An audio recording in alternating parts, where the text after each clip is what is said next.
Hola amigos, ¿qué tal? ¿Cómo están ustedes? Yo muy bien, porque estamos muy cerca de cumplir la meta de los 10.000 suscriptores en el canal, lo cual es un gran logro y me hace tremendamente feliz y se lo agradezco a ustedes de todo corazón. Así que nada, seguimos para arriba, toditos, ¿no es cierto?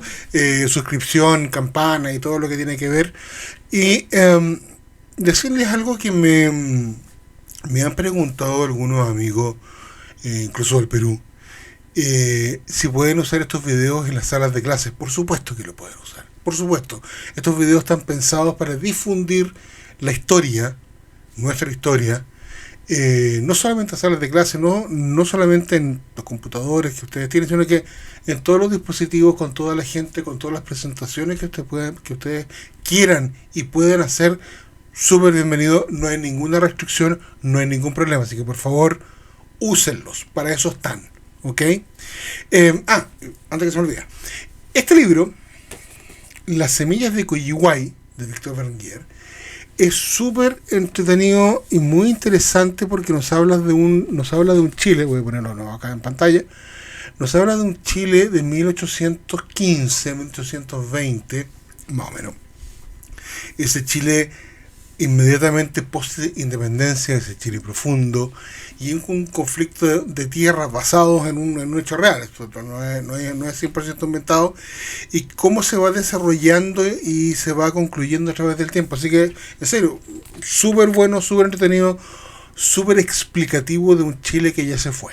Así que nada, se los recomiendo y después podemos conversar acerca del tema. Bueno, en un rápido recuento de esta extraña guerra que fue el conflicto con España, 1866, 65-66, tenemos que decir que todo esto comenzó con la aparición de los buques españoles que venían en una misión científica por estas costas, y que luego se enreda, se pone más complejo con el famoso incidente de Talambo, que ya lo vimos, ¿no es cierto? Un incidente muy chico, muy menor, que fue agrandando, fue tomando una especie de globo, se fue inflando hasta llegar casi a una declaración de guerra. No fue menor. Entonces, en 1864, los españoles ocuparon las Islas Chinchas para pagarse de una deuda que tenían desde la independencia con el Perú, y para cerrar esta cosa bélica, ¿no es cierto? En diciembre de ese año arriban las poderosas fragatas Blanca, Berenguela y Villa de Madrid, con el almirante Pareja, que toma el mando definitivo de toda la escuadra española presente en las costas del Pacífico. Como ya vimos en uno de los videos, en mayo de 1865, España exige a Chile excusas por actos que iban en contra de la corona, que se habían producido en las calles de Valparaíso y Santiago, la prensa sensacionalista, y además exigían un saludo de 21 cañonazos a la escuadra española, más la firma de un tratado de paz y amistad. Cosa que por supuesto Chile no accedió por ningún lado a los 3 puntos que estaban exigiendo a los españoles. Bueno, el 24 de septiembre de 1865, Chile declara la guerra a España, siendo el primer país sudamericano que lo hace, ¿no es cierto? Después, el 14 de enero del 1866, el Perú declara la guerra a España, el 30 de enero lo hace Ecuador, y Bolivia lo hace el 22 de marzo. El 26 de noviembre de ese año, la Armada de Chile captura frente a las costas de Papudo a la goleta Virgen de la Covadonga, la misma que se nos repite después en la Guerra del Pacífico.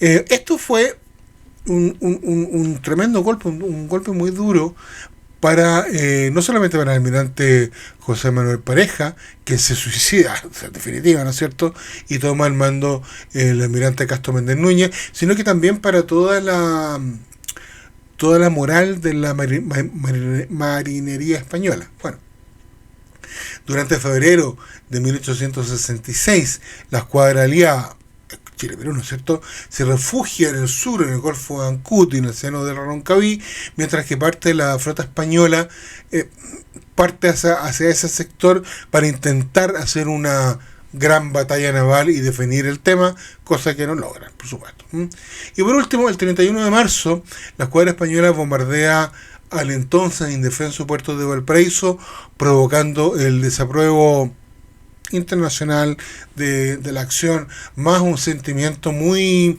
amargo dentro de la oficialidad española. Bueno, como sea.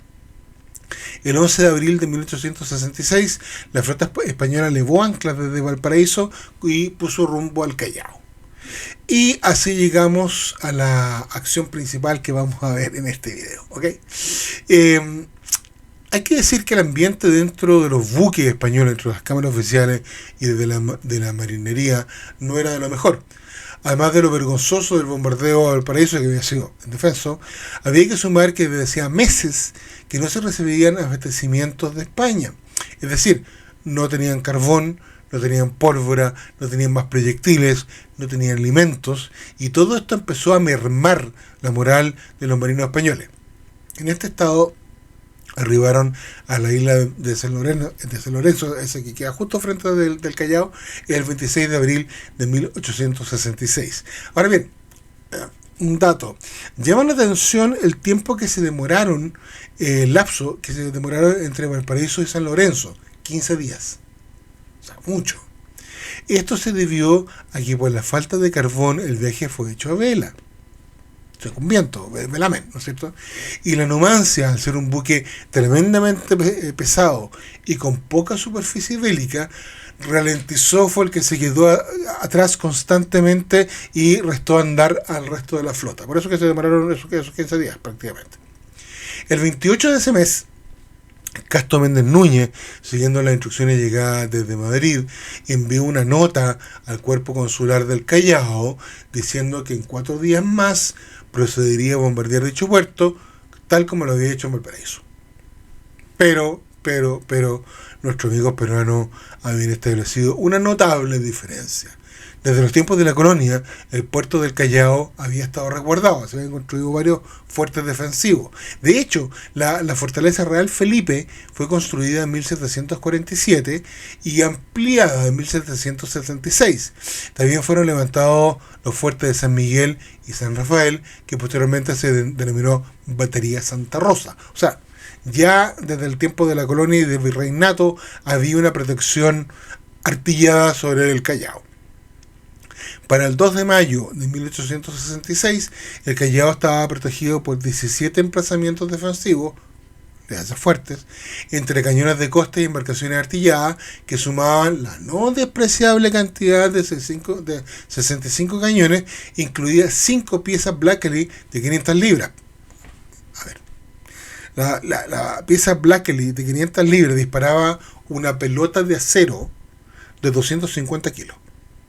A casi 4.500 metros de distancia. Entonces era un tremendo proyectil que se podía lanzar, ¿no es cierto?, disparar desde la defensa de la costa del puerto peruano. Incluso una de estas piezas que estaba dentro del muelle, dentro de la dársena, se le apodó el cañón del pueblo. Bueno, además dentro de esta defensa se contaba con el monitor Loa, que la verdad el monitor Loa era una conversión de una goleta de madera al que se le había instalado encima una casamata de acero, ¿no es cierto? Y tenía un cañón fijo a proa de 110 libras, o sea, podía disparar una bala de 60 libras aproximadamente, 60 kilos, perdón. Otro buque era el Victoria, que era un monitor de construcción local, también era de esta forma tipo monitor norteamericano y también armado con un cañón de prueba de 64 libras. Todas las baterías defensivas del puerto del Callao estaban bajo el mando de José Gálvez, a la sazón ministro de Guerra. O sea, personaje importante estaba a cargo del Callao. Por su parte, Castro Méndez Núñez, el almirante de Méndez Núñez, dividió sus fuerzas de 7 buques de guerra en 3 divisiones, sumando un total de 253 cañones. Sin embargo, hay otras fuentes que indican que la cantidad de cañones españoles era de 272 piezas. Bueno, sí, hay una diferencia que radica en que estos 19 cañones de menos o de más, ¿no es cierto?, eran piezas que estaban efectivamente embarcadas, pero que no tenían el alcance para lograr llegar con sus proyectiles a la costa peruana. o sea, un alcance bastante menor. Básicamente eran cañones de desembarco. Bueno, en relación a esto mismo, hay que decir que los cañones de costa y los embarcados tenían un alcance más o menos similar. Estamos hablando de 2.000 a 2.500 metros aproximadamente.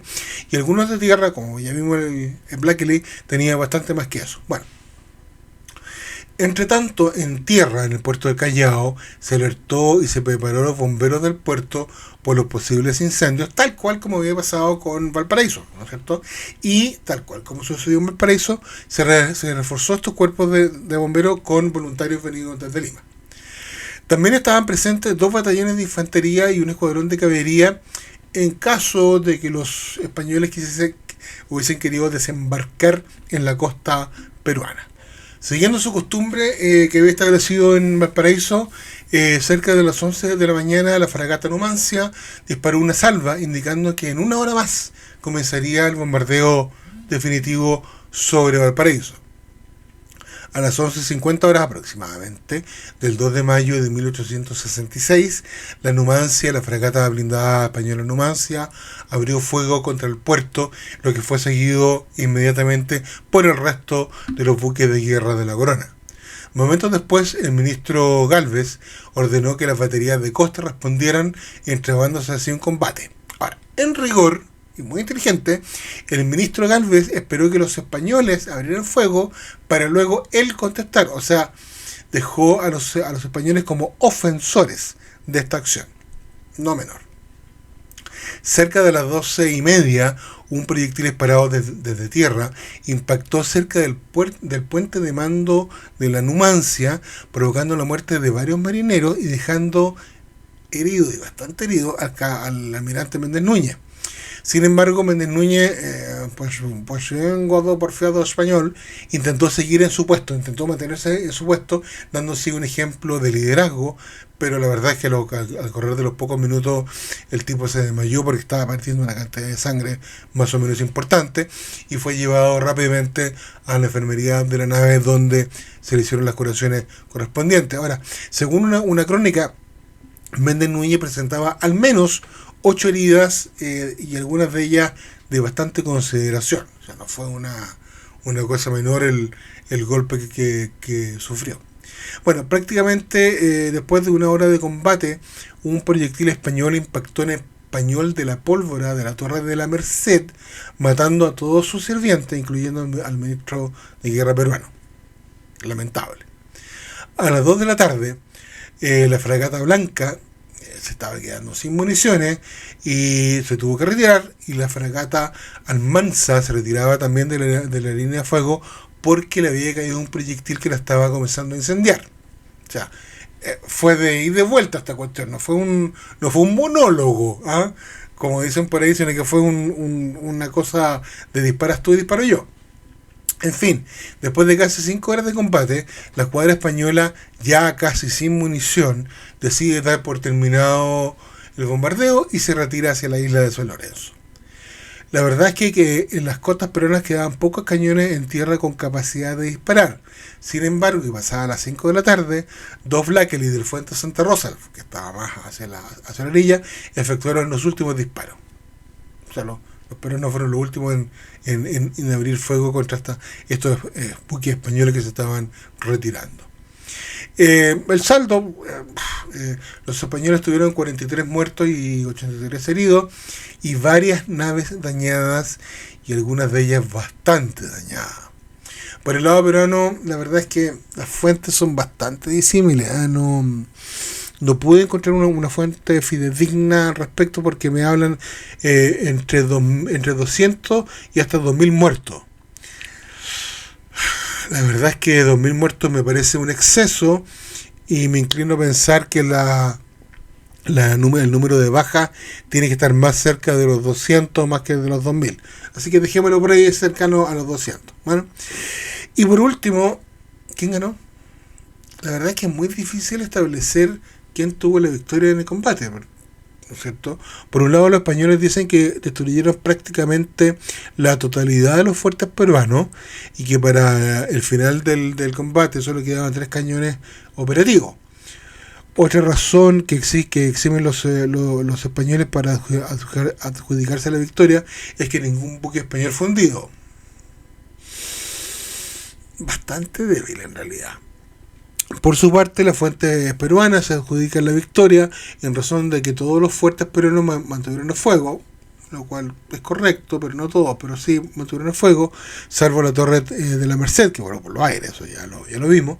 Y también indican que el puerto del Callao prácticamente no sufrió daño, o sea, la ciudad prácticamente no sufrió daño, y eso es un muy buen argumento, ¿ya?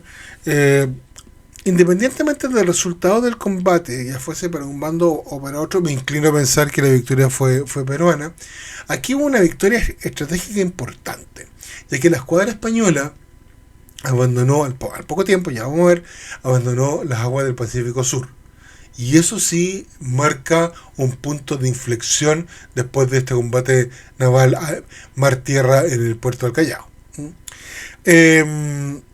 Los muertos españoles fueron enterrados en la isla de San Lorenzo, y en esa oportunidad el almirante español hizo un discurso, ¿no es cierto?, ante sus hombres y dijo lo siguiente, comillas: una provocación inicua os trajo las aguas del Callao. La habéis castigado apagando los fuegos de la numerosa artillería de grueso calibre presentada por el enemigo, hasta el punto que solo 3 cañones respondían a los nuestros cuando caía la tarde, que nos obligó a volver al fondeadero. Habéis humillado a los que arrogantes se creían invulnerables al abrigo de sus muros de piedra detrás de sus monstruosos cañones. Tripulantes de la escuadra del Pacífico, habéis añadido una gloria a las infinitas que registran nuestra patria, la del Callao. ¡Viva la reina y viva España! Vale. En la isla de San Lorenzo, mientras estaban ahí, ¿no es cierto?, aprovecharon para reparar, no fueron un poquito precarias o un poquito provisorias, las naves para el retorno a la madre patria.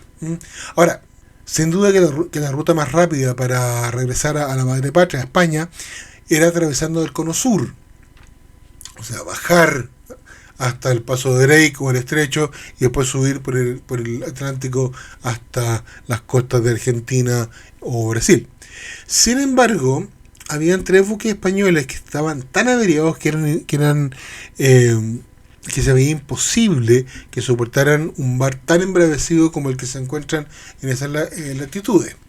Entonces, para lograr el cometido de volver a la península ibérica, Méndez Núñez tuvo que dividir su flota en 2 escuadras, ¿okay? La primera, con la Blanca, Resolución, Villa de Madrid y Almanza, lo harían por el mar de Drake, porque estaban en mejor condiciones, hasta Río de Janeiro, donde fonderían para recibir nuevas órdenes, ¿okay? Se quedarían ahí en Brasil. En tanto, la Numancia, Berenguela y Vencedora, acompañada de una serie de buques más pequeños, buques de apoyo, buques logísticos, tomaron rumbo a Filipinas, a la sazón colonia española. No deja de ser interesante. Esta decisión se basó, por un lado, porque la ruta hacia el este, la mar es más tranquila, no es tan violenta como es el sur, o el Cabo de Horno, o el Paso de Drake, es un mar más planito, si ustedes quieren.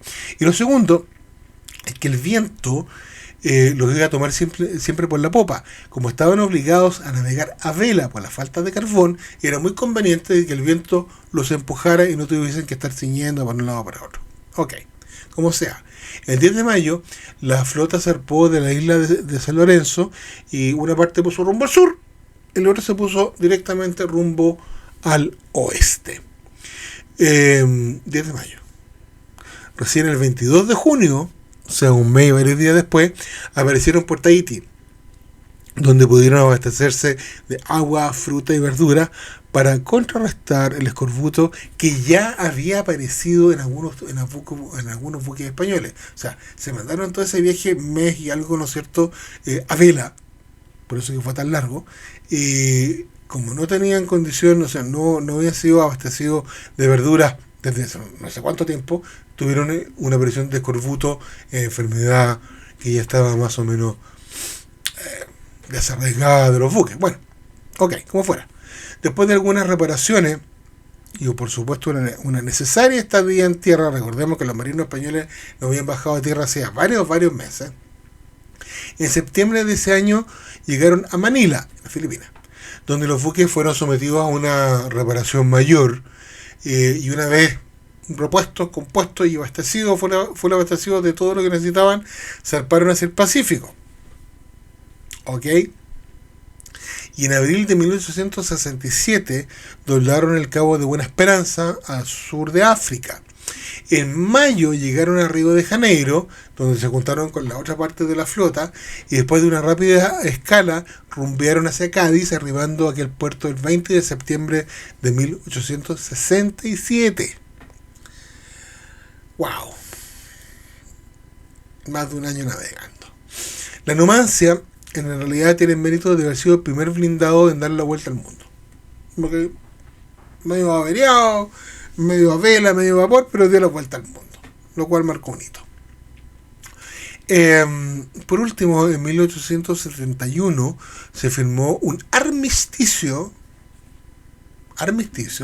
entre España, Chile, Perú, Ecuador y Bolivia, lo que derivó al poco tiempo o algunos años después en un tratado de paz definitivo que hizo España con cada una de las naciones, y el tratado de paz definitivo en el caso de Chile se firmó el 12 de junio de 1883, o sea, en plena guerra del Pacífico. En cuanto a los resultados, si vemos la parte netamente militar, ambos bandos se consideran victoriosos. Para España, según sus autores, es una victoria ya que fue una expedición de castigo y no de invasión. De castigo y no invasión. ¿No era una expedición científica? No, todo empezó por ahí. Entonces, ¿por qué me hablan después de una expedición de castigo? ¿De castigo de qué? Muy rara esa tesis que están levantando esos teóricos españoles de la época por lo demás. Para Chile y Perú fue una victoria estratégica, ya lo mismo, porque la flota española abandonó nuestras costas sin haber obtenido ningún triunfo en nada.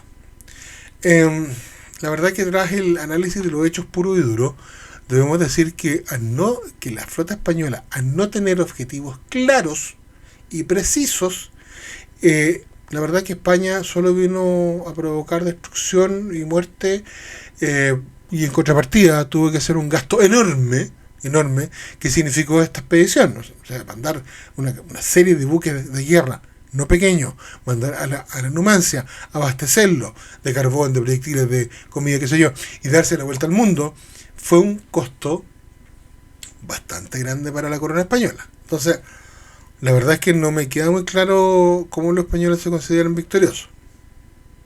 Ok. Para los chilenos, para nuestro país, fue una guerra nefasta. Perdimos la totalidad de la flota mercante en el bombardeo a Valparaíso, junto con la destrucción de los almacenes fiscales y también con la mercadería que estaba dentro de los almacenes fiscales. O sea, el golpe económico fue muy, muy grande.